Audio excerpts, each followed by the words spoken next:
الحمد لله رب العالمين، والصلاة والسلام على سيد المرسلين وعلى آله وصحبه أجمعين، أما بعد. أعوذ بالله من الشيطان الرجيم. بسم الله الرحمن الرحيم. ومن يطع الله ورسوله يدخله جنات تجري من تحتها الأنهار خالدين فيها، وذلك الفوز العظيم. ومن يعص الله ورسوله ويتعد حدوده يدخله نارا خالدا فيها وله عذاب مهين. عن أم سلمة رضي الله عنها قالت: سمعت رسول الله صلى الله عليه وسلم يقول: إذا ظهرت المعاصي في أمتي عمهم الله بعذاب من عنده.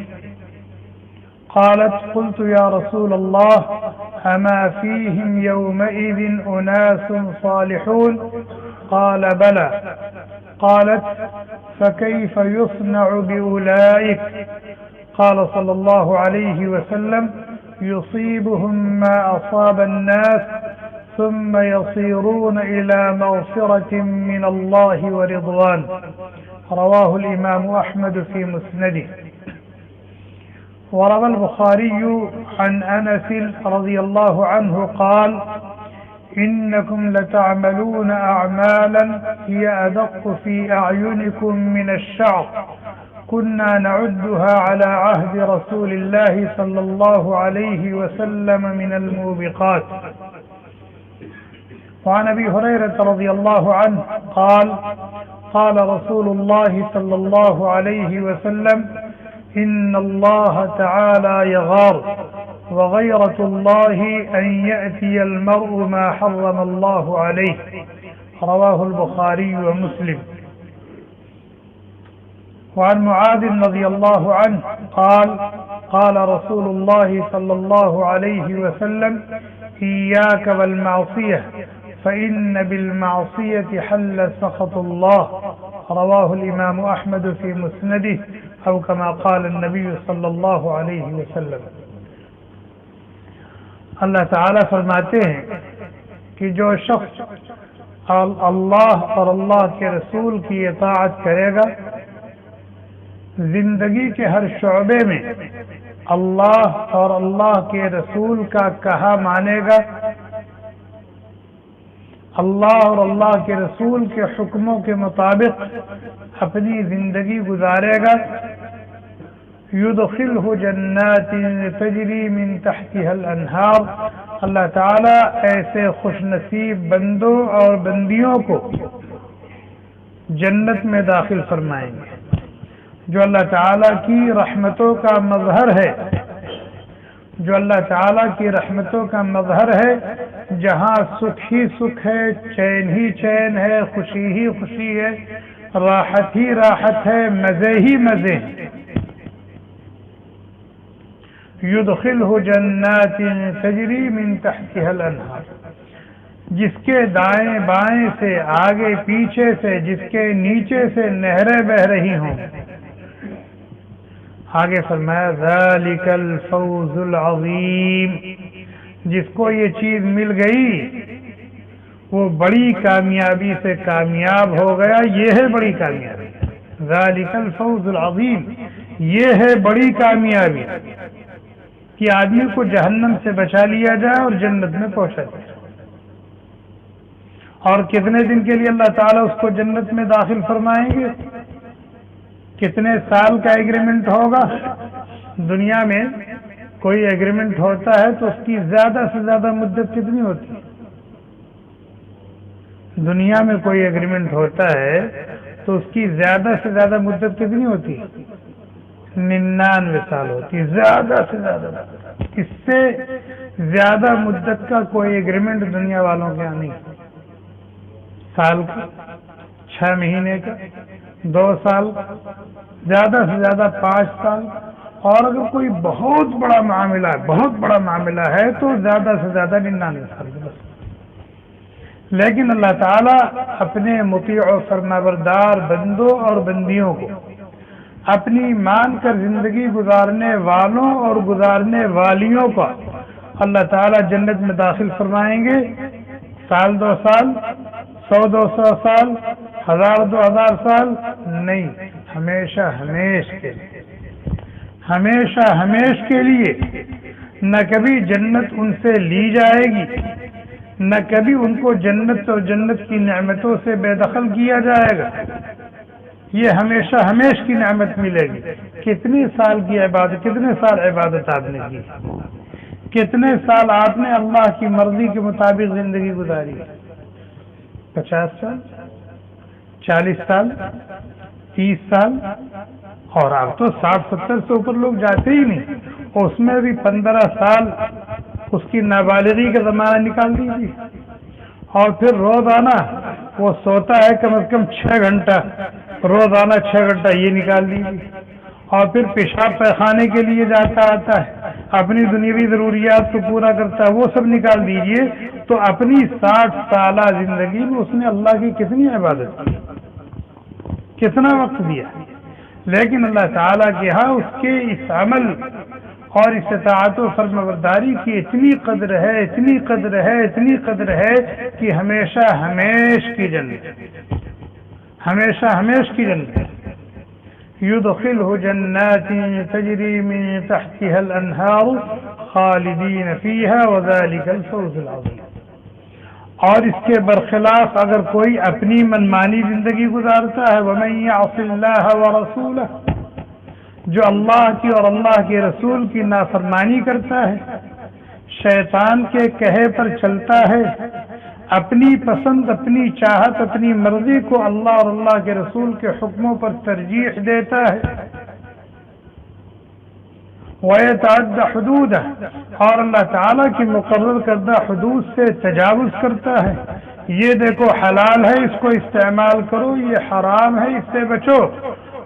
حلال اس کے لیے کافی نہیں ہے، وہ حرام میں جاتا ہے. یہ دیکھو یہ دیکھنے کی چیزیں ہیں، یہ نہ دیکھنے کی چیزیں ہیں. یہ اللہ تعالیٰ کی مقرر کردہ حد دیکھنے کے تعلق سے. اب جو دیکھنے کی چیزیں ہیں وہ اس کے لیے کافی نہیں ہو رہی ہیں، اور نہ دیکھنے کی چیزوں کو بھی دیکھ رہا ہے.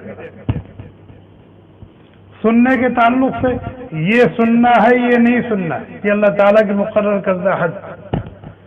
اب جو سننے کی چیزیں ہیں اس پر وہ اکتفا نہیں کر رہا ہے، بلکہ جن چیزوں کو سننے سے منع کیا گیا اس میں بھی داخل ہو. یہ ہے وَيَتَعَدَّ حُدُودَهُ.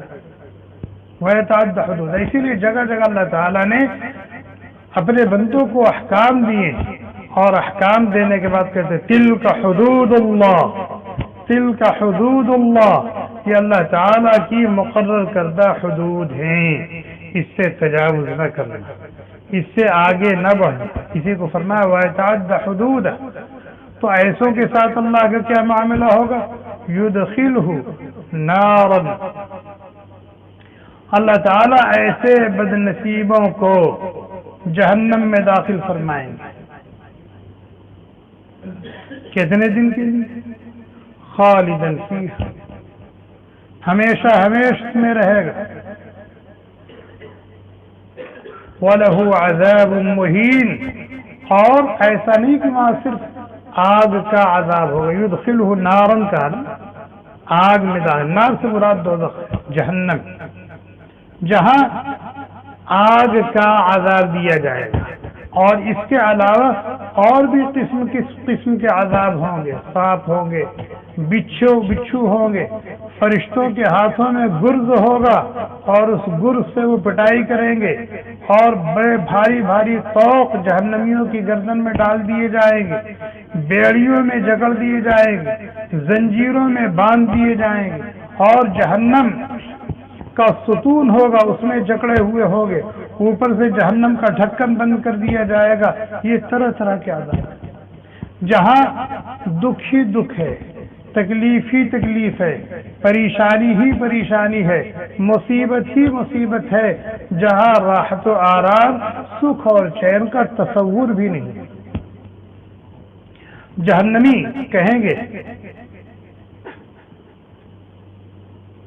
یخفف عنا یوما من العذاب، جو جہنم کا ذمہ دار ہوگا اس سے کہیں گے رب سے دعا کرو کہ ایک دن کے لیے عذاب تھوڑا سا ہلکا کر دے، ختم نہ کر دے، ایک دن کے لیے یخفف عنا یوما من العذاب، ایک دن عذاب تھوڑا سا ہلکا کر دے، یہ مطالبہ۔ فرشتے کیا جواب دیں؟ اولم تک تأتیکم رسلکم بالبینات، کیا اللہ کی طرف سے سمجھانے بجھانے والے تمہارے پاس نہیں آئے تھے؟ تم کو بتایا نہیں گیا تھا کہ جنت ہے جہنم ہے؟ جنت میں اللہ کی رحمتوں کا مظہر ہے، نعمتیں ہیں اس میں، جہنم اللہ کے غضب اور غصے اس کی ناراضگی کا مظہر ہے، اس میں عذاب ہے، کیا سمجھایا نہیں تھا کسی؟ قالوا بلا، کہیں گے ہاں آئے تو تھے، بڑی کوشش کی تھی انہوں نے سمجھانے کی، لیکن ہماری مت ماری تھی، ہم نے سمجھ کے نہ لیا۔ قالوا فادعوا، کہا پھر چیختے رہو، چلاتے رہو، فریاد کرتے رہو، وما دعاء الکافرین الا فی ضلال، جس نے دنیا میں اللہ کے پیغمبروں اور پیغمبروں کے نائبین کی دعا پر، ان کی پکار پر لبیک نہیں کہا، آج تمہاری پکار پر بھی کان نہیں دھرا جائے، آج تمہاری فریاد پر بھی کان نہیں دھرا جائے۔ دیکھیں گے کہ یہاں مسئلہ خراب ہو گیا، تو پھر وہ مالک سے کہیں گے لیقضی علینا ربک، اللہ تعالیٰ سے کہو کہ ہمیں موت دے، اللہ تعالیٰ سے کہو کہ ہمیں موت دے دے تاکہ اس مصیبت سے نجات تو مل جائے۔ قال انکم ماکثون، فرشتے جواب دیں گے تمہیں مرنا نہیں ہے، مرنے جینے کا نظام ہی تو دنیا کا نظام، جب زندہ کر دیے گئے تو ہمیشہ تمہیں زندہ رہنا ہے، خوشی میں ہو تو خوش رہنا ہے اور دکھ میں ہو تو دکھ میں رہنا ہے۔ پھر جب دیکھیں گے کہ یہاں تو بالکل ہی نہیں سنی جا رہی ہے تو پھر اللہ تعالیٰ کو پکاریں، ربنا اخرجنا منہا، اللہ ہمیں یہاں سے نکال، ہمیں یہاں سے نکال دیں۔ اللہ تعالیٰ کی طرف سے جواب ملے گا اخسئوا فیہا، ذلیل و درمادہ ہو کر اس میں پڑے رہو، لا تکلمون، بات مت کرو۔ یہ حالت کس کے لیے ہے یہ؟ ومن یعص اللہ ورسولہ، جو اللہ اور اللہ کے رسول کی نافرمانی کرے گا، ان کے منع کردہ امور سے نہیں بچے گا اور اللہ تعالیٰ کی مقرر کردہ حدود سے تجاوز کرے گا، اس کے لیے یہ عذاب ہے۔ یہ باتیں کہنے کے لیے تو کہنے والا کہہ رہا ہے اور کہتا رہتا ہے، سننے والے سن رہے ہیں، سنتے رہتے ہیں، لیکن کہنے والے کی زندگی میں ان باتوں کی حقیقت کتنی آتی ہے اور سننے والے اس پر عمل کتنا کرتے ہیں، یہ اصل چیز ہے، ورنہ یہ کہنا سننا خود ایک وبال بنے گا، یہ کہنا بھی ایک وبال بنے گا، سننا بھی ایک وبال بنے گا، اگر صرف یہ باتیں کہنے سننے کی حد تک ہیں۔ ہم نے ان باتوں کو سنجیدگی سے نہیں کہا، سنجیدگی سے نہیں سنا، کہنے والے نے عمل کی کوشش نہیں کی، سننے والوں نے عمل کی کوشش نہیں کی، تو پھر یہ کہنا سننا خود ایک وبال، ایک مصیبت ہے۔ حضرت عبداللہ بن عباس رضی اللہ تعالی عنہ جلیل القدر صحابی کہتے ہیں کہ جب کوئی بندہ خیر اور بھلائی کا کام کرتا ہے، جب کوئی بندہ خیر اور بھلائی کا کام کرتا ہے، اللہ تعالیٰ کی اطاعت و فرمانبرداری کرتا ہے، اللہ کے نبی کا کہا مانتا ہے، تو اس کے اس عمل نیک کی برکت سے اس کے دل میں ایک نور پیدا ہوتا ہے۔ ان للحسنۃ ضیاء فی الوجہ ونورا فی القلب، اس کے دل میں ایک نور پیدا ہوتا ہے اور پھر وہ نور اس کی پیشانی سے، اس کے چہرے مہرے سے جھلکتا ہے۔ وہ نور جو نیک عمل کی برکت سے دل میں پیدا ہوا، پھر وہ نور اس کے چہرے مہرے پر جھلکتا ہے۔ کیا ہمیں ایسے لوگ نظر نہیں آتے؟ ہم نے ایسے لوگ دیکھے نہیں؟ دیکھے اور ایسے لوگوں سے، ایسے خوش نصیبوں سے دنیا کبھی خالی نہیں رہی ہے کہ جن کے دل میں نور ہے، ایمان کا نور ہے، تقویٰ و پرہیزگاری کا نور ہے، اور پھر وہ نور جب برتن بھر جاتا ہے تو پھر وہ چیز چھلکتی ہے، چنانچہ دل سے پھر وہ چھلکا اور پیشانی پر، چہرے سے اس کا ظہور ہوتا ہے، حتیٰ کہ کبھی کبھی ایسا ہوتا ہے کہ اس کا پورا وجود نورانی ہوتا ہے، اس کا پورا وجود نورانی ہوتا ہے، اور ایسوں سے دنیا کبھی خالی نہیں رہی ہے۔ اور یہ وہ لوگ ہیں جنہوں نے یہ تہیہ کر رکھا ہے کہ ہمیں اللہ تعالیٰ کی مان کر زندگی گزارنی ہے، اس کی اطاعت و فرمانبرداری کرنی ہے، زندگی کے ہر شعبے میں ان کا کہا ماننا ہے، اور دید و دانستہ ان کی نافرمانی نہیں کرنی۔ اور نام لینا چاہیں تو اس وقت روئے زمین پر ایسے کروڑوں افراد کہ جن کے دل میں نور ہے، تقویٰ کا، عمل کا نور ہے، ایمان کا نور ہے، خشیت خداوندی کا نور ہے، اور اس نور کو ان کے چہرے مہرے سے دیکھا جا سکتا ہے۔ نام نہیں لیا جائے گا، ایسے لوگ ہیں۔ اور جب آدمی نیک کام کرتا ہے تو اس نیکی کی برکت سے اس کے دل کے اس کے اندر ایک حوصلہ ہوتا ہے، قوت ارادی ہوتی ہے، ایک روحانی قوت اس کے بدن میں ہوتی ہے، اس کے بدن میں ایک روحانی قوت ہوتی ہے 80 سال کا، لیکن ایک جذبہ ہے اس کے اندر، ایک حوصلہ ہے، اعضاء کے اندر ایک قوت ہے، چنانچہ نماز پڑھنے کھڑا ہو گیا تو 5 پارے 8 پارے، تلاوت کرنے بیٹھ گیا تو 5 پارے 10 پارے 20 پارے تلاوت کر رہا ہے۔ ہمارے اکابر بڑھاپے میں نے اپنے استاد حضرت مفتی محمود حسن صاحب گنگوہی رحمۃ اللہ علیہ کو دیکھا، جن کا انتقال ہوا 95 سال کی عمر میں، اور میں نے ان سے پڑھا ہے 88 سال کی عمر میں۔ جب میں نے ان سے حدیث پڑھی تو ان کی عمر 88 سال تھی، اور حال یہ تھا کہ اگر بیٹھ گئے ہیں تو پکڑ کے اٹھانا پڑتا تھا، لیکن رمضان میں صف میں کھڑے کر دیے جاتے تو 3 پارہ تراویح پڑھتے تھے، 3 پارہ تراویح پڑھتے۔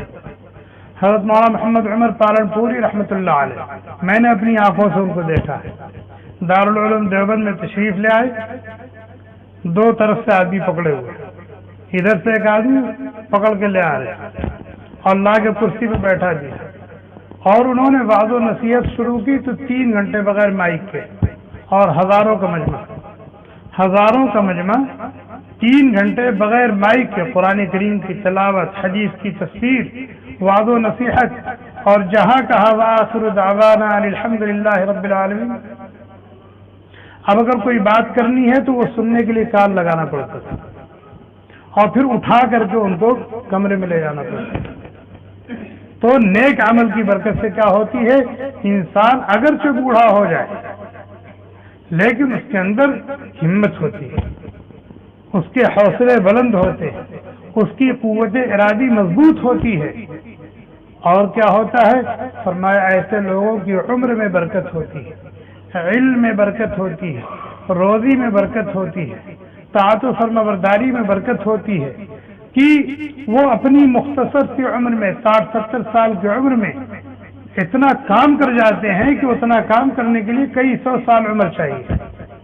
یہ ہے عمر میں برکت، یہ ہے عمر میں برکت۔ اور علم عمل میں برکت کیا، کھڑے ہوئے رات پوری نہیں ہوئی قرآن پورا ہو گیا، قرآن پورا ہو گیا۔ حضرت عثمان بن عفان رضی اللہ تعالیٰ ایک رات میں پورا قرآن پڑھتے تھے، ہم میں پڑھ سکتا ہے کوئی، کھسکے گا ہی نہیں، 1-2 پارہ پڑھنے میں جان نکل جاتی ہے۔ حضرت امام شافعی رحمۃ اللہ علیہ کے بارے میں معروف ہے بالکل کہ رمضان میں ایک قرآن پورا دن میں پڑھتے تھے، ایک قرآن رات میں پڑھتے تھے، ایک قرآن تراویح میں پڑھتے تھے۔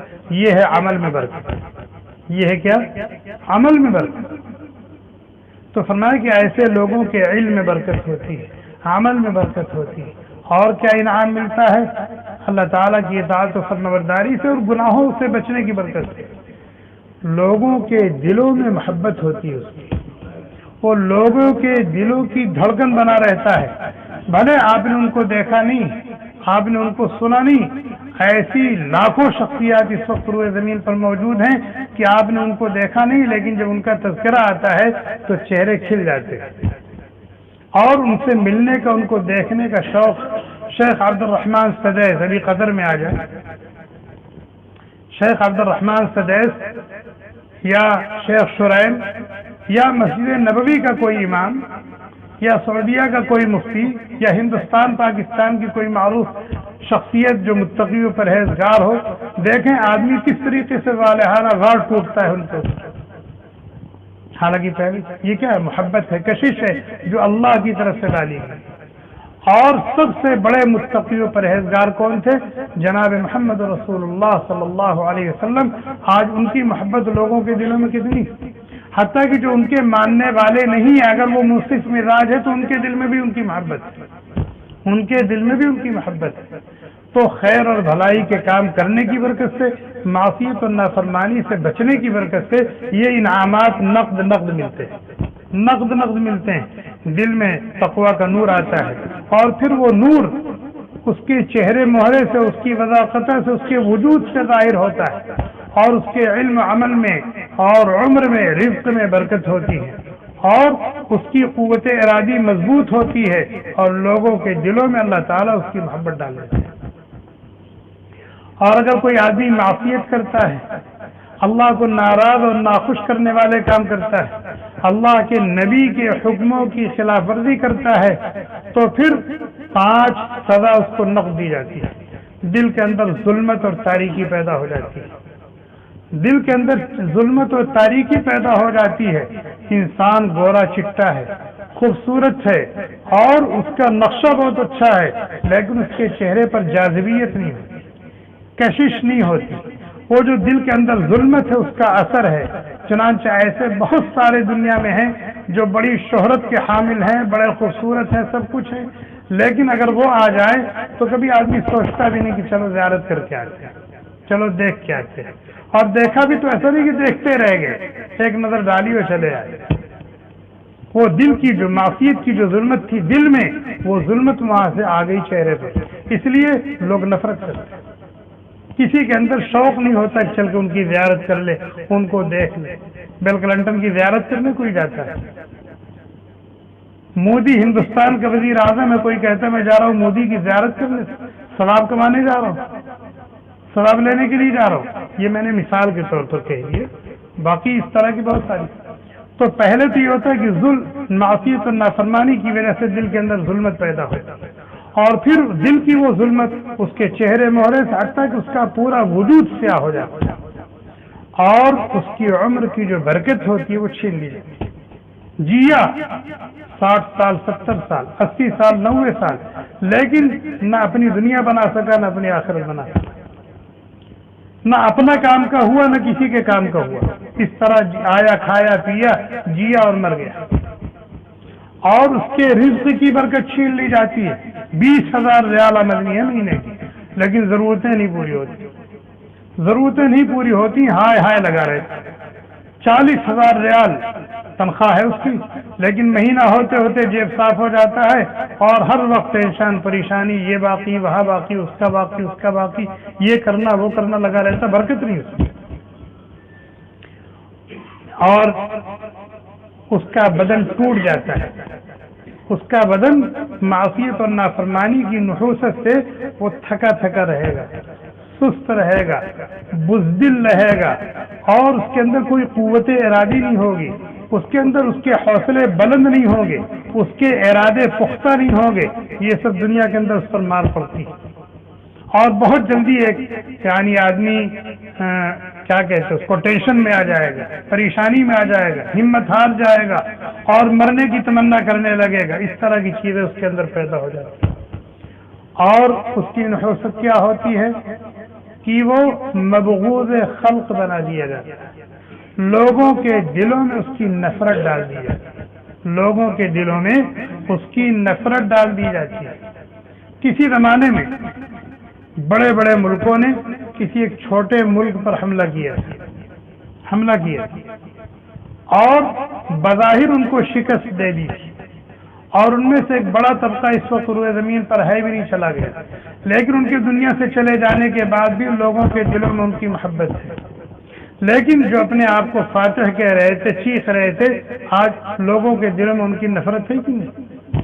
بڑی طاقت و قوت ہے، سب کچھ ہے، لیکن کچھ بھی نہیں۔ بہرحال حضرت عبداللہ ابن عباس رضی اللہ تعالی عنہما نے فرمایا کہ جب بندہ نیکی کرتا ہے، خیر اور بھلائی کے کام کرتا ہے، تو اس کو 5 نقد انعام ملتے ہیں، اور یہ 5 میں نے بتا دیا۔ اور اگر کوئی معصیت اور نافرمانی کی زندگی گزارتا ہے تو دنیا میں نقد اس کو 5 سزائیں ملتی ہیں، اور یہ 5 ذکر کی گئی۔ حضرت معاذ رضی اللہ تعالی عنہ نبی کریم صلی اللہ علیہ وسلم کی خدمت میں حاضر ہوئے، کہنے لگے مجھے کوئی نصیحت فرما دیجیے۔ کیا؟ مجھے کوئی نصیحت فرما دیجیے۔ اگر ہم سے آپ سے کوئی کہے کہ ہمیں کوئی نصیحت فرما دیجیے، تم کیا کہیں گے؟ اولاً تو نہ آخرت کی ایسی کوئی نصیحت کریں گے جس کا تعلق آخرت سے، دنیا کے متعلق کوئی نصیحت کریں گے؟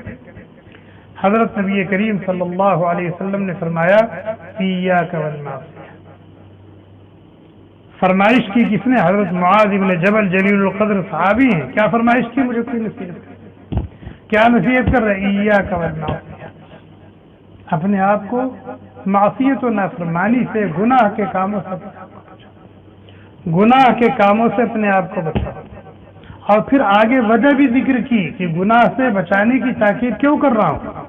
فَإِنَّ بِالْمَعْصِيَةِ حَلَّ سَخَطُ اللَّهِ، اس لیے کہ معصیت اور نافرمانی کی وجہ سے اللہ کا غضب اترتا ہے، اللہ کی ناراضگی اترتی ہے، اور جس پر اللہ کا غضب اتر گیا، اللہ کی ناراضگی آ گئی، تو اس کا ٹھکانہ کہاں ہے؟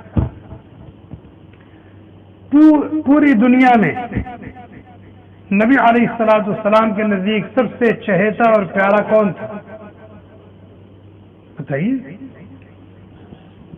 کسی صحابی نے نبی کریم صلی اللہ علیہ وسلم سے پوچھا کہ آپ کو سب سے زیادہ محبت کس سے ہے؟ سب سے زیادہ محبت آپ کو کس سے ہے؟ تو اللہ کے نبی نے فرمایا عائشہ سے۔ کیا فرمایا؟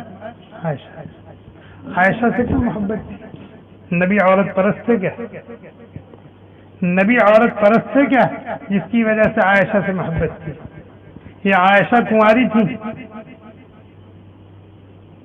نہیں، نبی کو عائشہ سے محبت اس لیے زیادہ تھی کہ عائشہ مزاج نبوت کو پہچانتی تھی، مزاج نبوت کو پہچانتی تھی، اور اللہ کے نبی علیہ الصلوۃ والسلام نے جو 9 بیویاں رکھی ہیں، 9 بیویاں ایک ساتھ رکھی ہیں، اس کا مقصد یہ نہیں تھا کہ نبی کو عورتوں کی ضرورت تھی، نبی کو عورتوں کی ضرورت تھی اس لیے نبی نے 9 شادیاں کی اور 9 بیویاں رکھی، اس لیے نہیں۔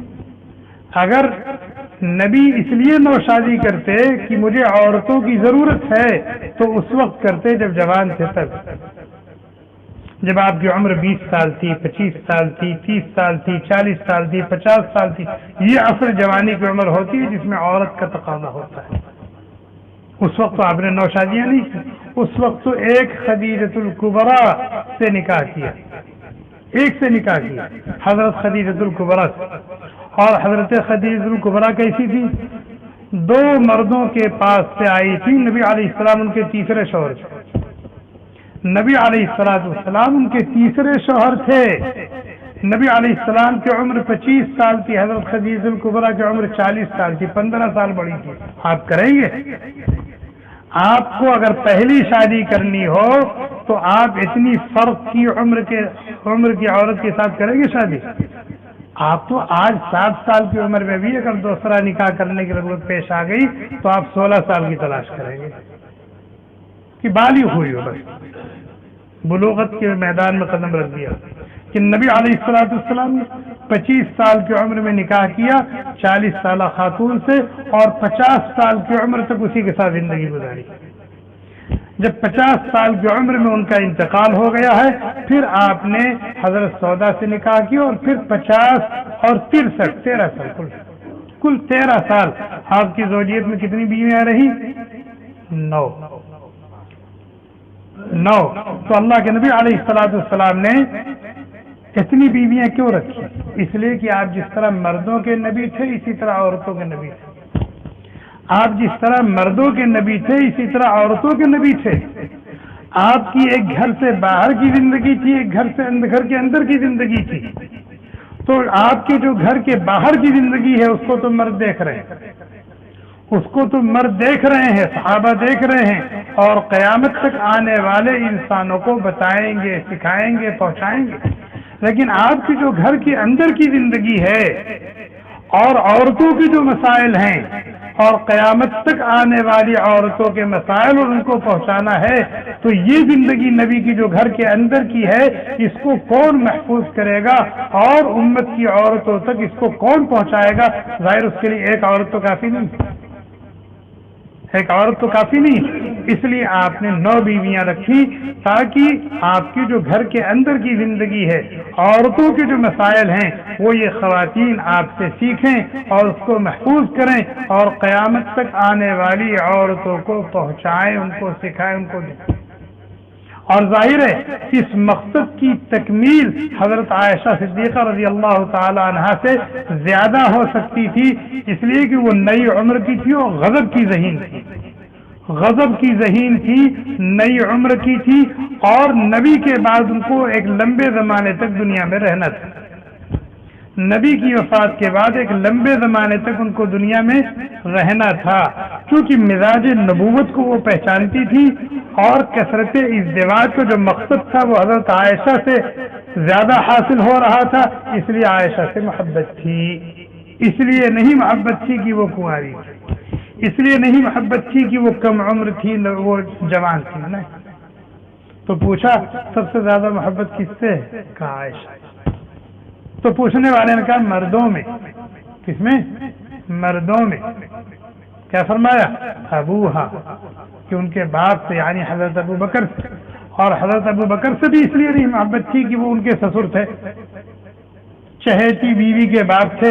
نہیں، جو مقصد عائشہ سے حاصل ہونا تھا دل کے تعلق سے، وہ مقصد ابو بکر سے حاصل ہو چکا تھا اور آگے بھی حاصل ہونا تھا. چنانچہ نبی علیہ السلام کی وفات کے بعد جب یہ خلیفہ بنے ہیں تو 2.5 سال کی مدت میں وہ کارہائے نمایاں انجام دیے ہیں کہ حضرت عمر سوچ بھی نہیں سکتے تھے، حضرت عثمان سوچ بھی نہیں سکتے تھے، حضرت علی سوچ بھی نہیں سکتے تھے. یہ بیٹھے ہوئے ہیں اور وہ اکیلے اونٹ پہ سوار ہو کے جہاد کرنے جا رہے ہیں. اس لیے ابو بکر سے محبت تھی. تو میں یہ عرض کر رہا تھا کہ حضرت عائشہ سے محبت تھی اور غائب درجے کی محبت تھی. ان سے کہہ رہے یا عائشہ، عائشہ ایاک و محقرات الذنوب، معاشرے میں معمولی اور چھوٹے سمجھے رہ جانے والے گناہوں سے بھی اپنے آپ کو بچاؤ. معاشرے میں چھوٹے اور معمولی سمجھے جانے والے گناہوں سے بھی اپنے آپ کو بچاؤ، اس لیے کہ اللہ تعالیٰ اس کے بارے میں پوچھیں گے، اللہ تعالیٰ اس کے بارے میں بھی پوچھیں گے. ایسا نہ ہو کہ پکڑ جائے، ایسا نہ ہو گرفت ہو جائے. تو یہ اللہ کے نبی نصیحت کر رہے کس کو؟ اپنی چہیتی پیاری مزاج شناس بیوی حضرت عائشہ کو اور ان کے واسطے سے ہم سب کو. اور آج کل تو ہم لوگ بڑے بڑے گناہوں کو یوں میں اڑا دیتے ہیں جیسے کہ کچھ ہے ہی نہیں. بڑے بڑے گناہوں، بڑے بڑے گناہوں، سود کا گناہ، رشوت کا گناہ، ریا کا گناہ، چوری کا گناہ، شراب کا گناہ، خیانت کا گناہ، بد نظری کا گناہ، اور گانا سننا، گانا بجانا، اور بے پردگی، مرد و عورتوں کا اختلاط، یہ سب بڑے بڑے گناہ ہیں. غیبت ہے، چغل خوری ہے، یہ بڑے بڑے گناہ ہیں کہ اگر ایک گناہ بھی کسی کے اندر ان میں سے پایا گیا تو وہ گناہ اس کی تباہی و بربادی کے لیے کافی ہے. اور ہم لوگ یوں میں اڑا دیتے ہیں، یوں میں جیسے لگتا ہے گناہ ہے ہی نہیں، کچھ ہے ہی نہیں. آج ہم اپنے معاشرے میں ہم دیکھیں، اور معاشرے میں نہیں اپنی زندگیوں میں دیکھیں، اپنی زندگیوں میں دیکھیں کہ کتنے بڑی بڑی معصیت، کتنی بڑی بڑی نافرمانی، کتنے بڑے بڑے گناہ ہمارے اندر پائے جاتے ہیں اور ہمارے کان میں جو تک نہیں رہتی. اور اللہ کا نبی اپنی چہیتی بیوی کو کہہ رہا ہے ایاک و محقرات الذنوب فإن لها من اللہ طالبا، اپنے آپ کو چھوٹے اور معمولی جس کو ہم صغیرہ کہتے ہیں، چھوٹے اور معمولی سمجھے جانے والے گناہوں سے بچاؤ، اللہ تعالیٰ اس کے بارے میں بھی خوش ہے۔ جیسے ایک ہوتی چنگاری، ایک ہوتا ہے انگارہ، چیزوں کو جلانے کے لیے، خاک کرنے کے لیے۔ جیسے انگارے سے یہ نقصان ہو سکتا ہے، چنگاری سے بھی ہو سکتا ہے، نہیں ہو سکتا؟ چنگاری سے بھی ہو سکتا ہے، نہیں ہو سکتا؟ ایک ہوتا ہے بڑا سا موٹا سا سانپ، آدمی اس کو دوڑا کے مار دے، اور چھوٹا سا سپولا ہو، اگر کوئی آدمی اس کو چھوڑ دیتا ہے کہ یار چھوڑو یہ چھوٹا سا بچہ یہ کیا کرے گا، اسے پاگل کہا جائے گا، نہیں کہا جائے گا؟ اس لیے کہ نقصان پہنچانے میں جیسے وہ ہے یہ بھی ہے، آج نہیں کل، کل نہیں پرسوں۔ اس لیے کسی گناہ کو چھوٹا سمجھ کر کے کرنا یہ کہ مکروہ ہے یا یہ کہ صغیرہ ہے، یہ عقل مندی کی بات نہیں۔ ایسی آدمی چھوٹا گناہ کرتے کرتے بڑا گناہ کرنے لگتا ہے، اور آج کل ہم لوگ جو بڑے بڑے گناہوں میں مبتلا ہو اسی طرح۔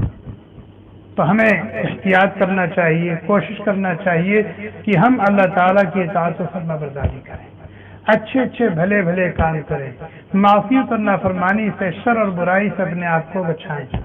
اور اگر انسان ہونے کے ناطے کبھی بھول چوک سے، غلطی سے ہو گیا تو پھر اس پر باقی نہ رہیں، فوراً اللہ تعالیٰ سے معافی مانگیں، استغفار کریں، اور یہ جو آیات اور حدیث پڑھی گئی ہیں ان کو سامنے رکھیں اور اپنا محاسبہ کریں کہ ہمارے اندر کون کون سے گناہ ہیں، کون کون سی کمیاں ہیں، اور پھر اللہ تعالیٰ سے عہد و پیمان کریں اور ایک ایک گناہ کو، ایک ایک معصیت کو اپنے اندر سے نکالنے کی کوشش۔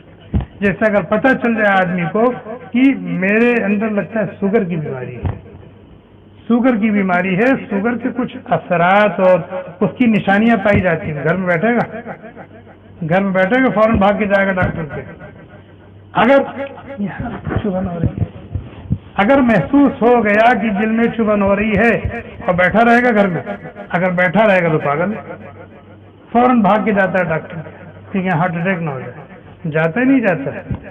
جب جسمانی بیماریوں کے علاج کے لیے ہم اتنے فکر مند ہوتے ہیں اور ہونا چاہیے، یہ سنت، تو پھر ہمارے اندر جو روحانی اعتبار سے کمیاں اور کوتاہیاں ہیں، ہم اس تعلق سے فکر مند کیوں نہیں ہوتے، اور ان بیماریوں سے نکلنے کی فکر اور کوشش کیوں نہیں کرتے، اس کے جو اسباب اور ذرائع کو اختیار کیوں نہیں کرتے؟ اگر جسمانی بیماری اس کی طرف سے غفلت اور بے توجہی ہوئی تو زیادہ سے زیادہ کیا ہوگا، مر جائیں گے۔ لیکن اگر روحانی بیماریاں، اخلاقی بیماریاں ہیں، ان کی طرف سے غفلت اور بے توجہی ہے اور اسی حال میں دنیا سے چلے گئے تو پھر کیا ہوگا، آنے والی زندگی برباد ہے۔ اللہ تعالی ہمیں کہنے سننے زیادہ عمل کرنے کی توفیق عطا فرمائے، اپنی مرضیات پر چلائیں، نامرضیات سے بچائیں۔ جو باتیں کہی گئی، سنی گئی، کہنے والا بھی محتاج ہے، سننے والے بھی محتاج ہے، اللہ تعالیٰ سب کو عمل کی توفیق عطا فرمائے، اور اپنی اصلاح کی فکر ہم سب کے دلوں میں ڈال دیں، اور اصلاح کے جو اسباب ہیں ان کو اختیار کرنے کی توفیق عطا فرمائے۔ ہمارے اس مل بیٹھنے کو قبول فرمائے، بار بار دین کی نسبت سے جمع ہونے کی توفیق عطا فرمائے۔ سبحانك اللهم وبحمدك ونشهد أن لا إله إلا أنت ونستغفرك ونتوب إليك. سبحان ربك رب العزة عما يصفون وسلام على المرسلين والحمد لله. Thanks for watching. Don't forget to like, comment, share and subscribe to Al Wahid channel.